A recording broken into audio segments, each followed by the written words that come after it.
ಏನೇ ಏನ್ರಿ ನೀವು ನಿಮ್ಗೇನಾದ್ರು ಬುದ್ಧಿಗಿದ್ದಿದ್ಯಾ? ಯಾಕೆ?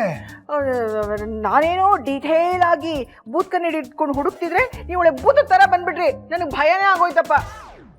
ಏನ್ ಹುಡುಕ್ತಾ ಇದ್ಯಾ? ಮೊಟ ಮಧ್ಯಾಹ್ನ ನನ್ನ ಹುಡುಕ್ತಾ ಇದ್ಯಾ? ಏನ್ ಮಾಸ್ಟರ್ ಪೀಸ್ ನೀವು. ನಿಮ್ಮನ್ನು ಹುಡುಕಕ್ಕೆ ಧೂಳು ಹುಡುಕ್ತಾ ಇದ್ದೀನಿ. ಧೂಳು ಹುಡುಕ್ತಾ ಇದ್ಯಾ?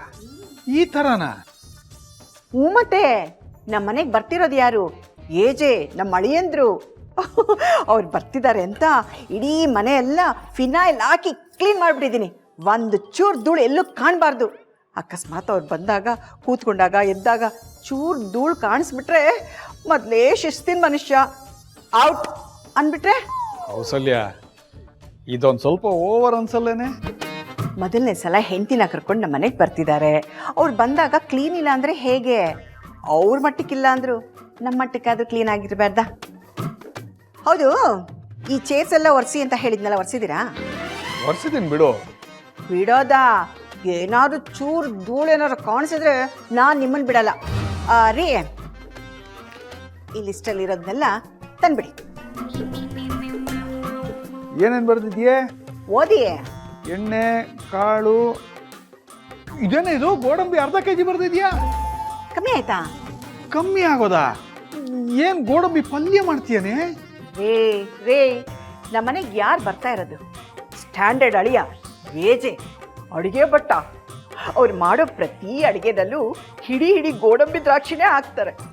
ಅಂಥವ್ರ ಮನೆಗೆ ಬರುವಾಗ ನಮ್ಮ ಉಪಚಾರದಲ್ಲಿ ಯಾವುದು ಕಮ್ಮಿ ಆಗ್ಬಾರ್ದಲ್ವಾ? ಅರ್ಥ ಆಯ್ತು ಬಿಡು. ಏನು? ಹೋಗಿಲ್ಲ ನೋಡಿ ಕೆಂಬೂತ. ಬಂದೆ.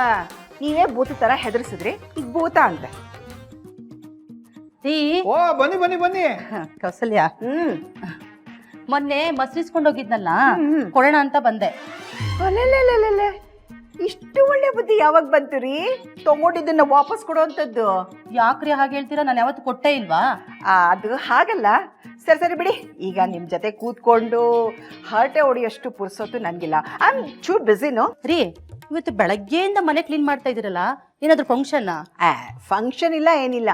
ನಮ್ಮ ಮನೆಗೆ ನಮ್ಮ ಅಳಿಯಂದ್ರು ಬರ್ತಿದ್ದಾರೆ. ಏನ್ರಿ, ಏಜೆ ಸರ್ ನಿಜವಾಗ್ ನಿಮ್ಮನೆ ಬರ್ತಾ ಇದ್ದಾರಾ? ನಮ್ಮ ಅಳಿಯ ನಮ್ಮ ಮನೆಗೆ ಬರ್ದೆ ನಿಮ್ಮ ಮನೆಗೆ ಬರ್ತಾರ? ಚೆನ್ನಾಗಿ ಹೇಳಿದ್ರಿ ನೀವು. ರೀ, ನಾನು ಅವ್ರ ದೊಡ್ಡ ಫ್ಯಾನು. ಅವ್ರದ್ದು ಇಂಟರ್ವ್ಯೂ ಎಲ್ಲ ನೋಡ್ಬಿಟ್ಟಿದ್ದೀನಿ ರೀ. ಎಲ್ಲ ನೋಡ್ಬಿಟ್ಟಿದ್ದೀರಾ? ಎಲ್ಲ? ಅವ್ರ ಜೊತೆ ಒಂದು ಫೋಟೋ ತೆಗೆಸ್ಕೊಡ್ತೀರಾ? ನೋಡೋಣ. ನನಗೆ ಸ್ವಲ್ಪ ಒಳಗಡೆ ಕೆಲಸ ಇದೆ. ನೀವು ಸ್ವಲ್ಪ ಧೂಳು ಹೊಡ್ಕೊಡ್ತೀರಾ? ಅಯ್ಯೋ, ಮರ್ತೇ ಹೋದೆ. ಒಲೆ ಮೇಲೆ ಕುಕ್ಕರ್ ಇಟ್ಟಿದ್ದೆ, ಅದೆಷ್ಟು ಕೂಗ್ತೋ ಗೊತ್ತೇ ಇಲ್ಲ.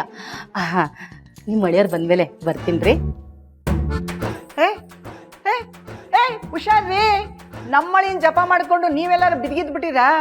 ಒಳ್ಳೆ ಕೊಳ್ಳಮ್ಮನ್ ಸವಾಸ.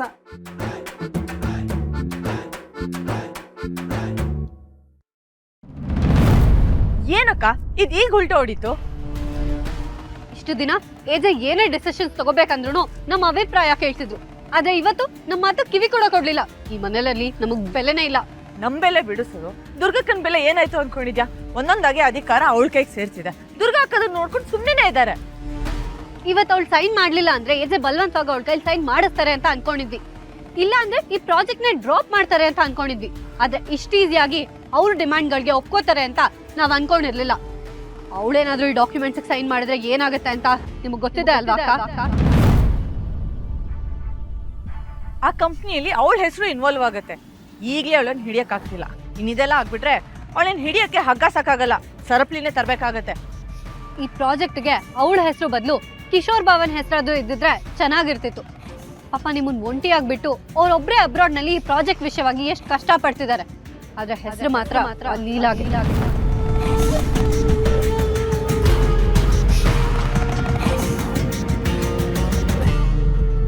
ಇಂಥ ವಿಚಾರಗಳಲ್ಲಿ ಏಜೆ ನಿಮ್ಮ ಅಭಿಪ್ರಾಯ ತಗೋತಾ ಇದ್ರು. ಅವ್ರು ನಿಜವಾಗ್ಲೂ ನಿಮಗ್ ಬೆಲೆ ಕೊಡೋದೇ ಆಗಿದ್ದಿದ್ರೆ ಅವ್ರು ನಿಮ್ಮನ್ನು ಒಂದ್ ಮಾತು ಕೇಳ್ಬೇಕಿತ್ತು. ಏಜೆ ನಂತರ ಈ ಮನೆ ಅಧಿಕಾರ ನಿಮಗ್ ಸಿಗತ್ತೆ ಅನ್ಕೊಂಡ್ವಿ. ಆದ್ರೆ ಅದು ಲೀಲನ್ ಕೈಗೆ ಹೋಗ್ತಿದೆ.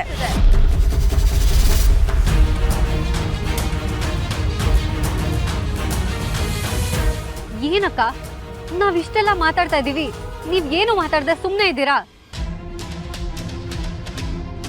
ಅಕ್ಕ ಅಕ್ಕ ಅಂತ ಇಷ್ಟು ದಿನ ನಿಮ್ ಹಿಂದೆ ಸುತ್ತಾ ಇದ್ವಿ. ನೀವ್ ಹೀಗೆ ಸುಮ್ಮನೆ ಇದ್ರೆ ಇನ್ ಮುಂದೆ ನಾವು 3 ಜನನು ಅತ್ತೆ ಅತ್ತೆ ಅಂತ ಲೀಲೆನಿಂದ ಸುತ್ತಬೇಕಾಗತ್ತೆ. ಅವಳೆಲ್ಲ ನಮ್ಮ ಅಧಿಕಾರನ ಕಿತ್ಕೊಂತಾ ಇದ್ದಾಳೆ. ಹೇಳೋದ್ ಹೇಳಿದೀವಿ, ಇದಕ್ ಮೇಲೆ ನಿಮ್ಮಿಷ್ಟ ಅಕ್ಕ.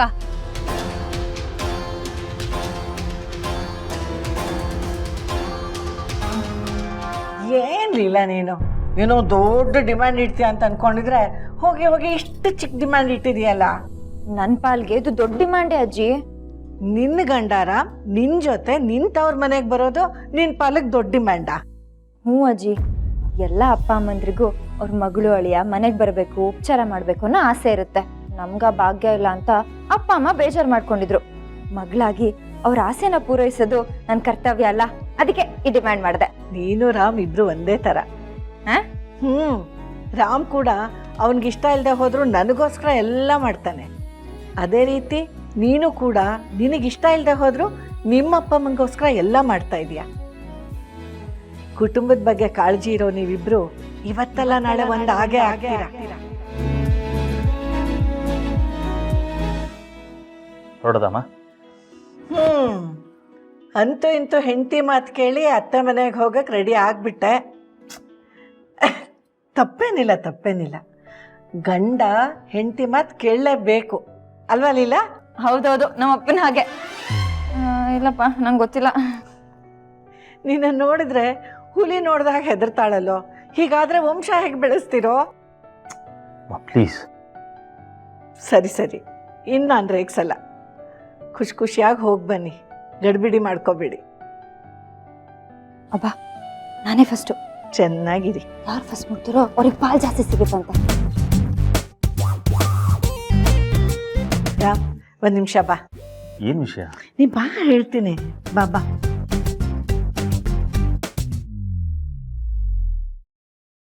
ನೋಡು, ಮೊದಲನೇ ಸರ್ತಿ ಸಂಪ್ರದಾಯದ ಪ್ರಕಾರ ಅತ್ತೆ ಮಾವನ ಮನೆಗೆ ಹೋಗ್ತಾ ಇದೀಯ.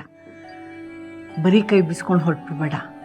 ಸ್ವಲ್ಪ ಏನಾದರೂ ಹಣ್ಣು ಹಂಪಲು ಸ್ವೀಟು ಎಲ್ಲ ತೊಗೊಂಡು ಹೋಗಬೇಕು. ಲೀಲಾ ಅನ್ಕೊಂಡ್ರೆ ನಿನಗೆ ಆಗುತ್ತೋ ಇಲ್ವೋ, ನಿನ್ನ ಅತ್ತೆ ಮಾವನಿಗಂತೂ ನೀನು ಮರ್ಯಾದೆ ಕೊಡಲೇಬೇಕು.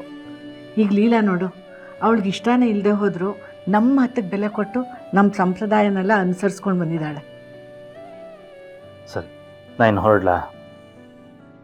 ನೋಡು, ಅವ್ರ ತಂದೆ ತಾಯಿ ಮುಂದೆ ಲೀಲಾ ಮೇಲೆ ಸಿಡುಕ್ಬೇಡ, ಅವ್ರ ಮನಸ್ಸಿಗೆ ನೋವಾಗುತ್ತೆ. ಹಾಗೆ ಅವ್ರ ಮನೆಗೆ ಹೋದ್ಮೇಲೆ ಒಳ್ಳೆ ಸ್ಪೀಡ್ ರಾಯಿಪ್ಪಂತಾರ ಹೋಗೋಣ ಅಂತ ಅರ್ಜೆಂಟ್ ಮಾಡಬೇಡ. ಅಮ್ಮ ಸಾಕು ಪ್ಲೀಸ್. ನೀನು ಇನ್ನೂ ಕಂಡೀಷನ್ಸ್ ಆಗ್ತಾ ಹೋದರೆ ನನಗೆ ಹಿಂಸೆ ಆಗಕ್ಕೆ ಶುರು ಆಗ್ಬಿಡುತ್ತೆ. ಹೊರಟ್ಬರ್ಲಾ? ಸರಿ.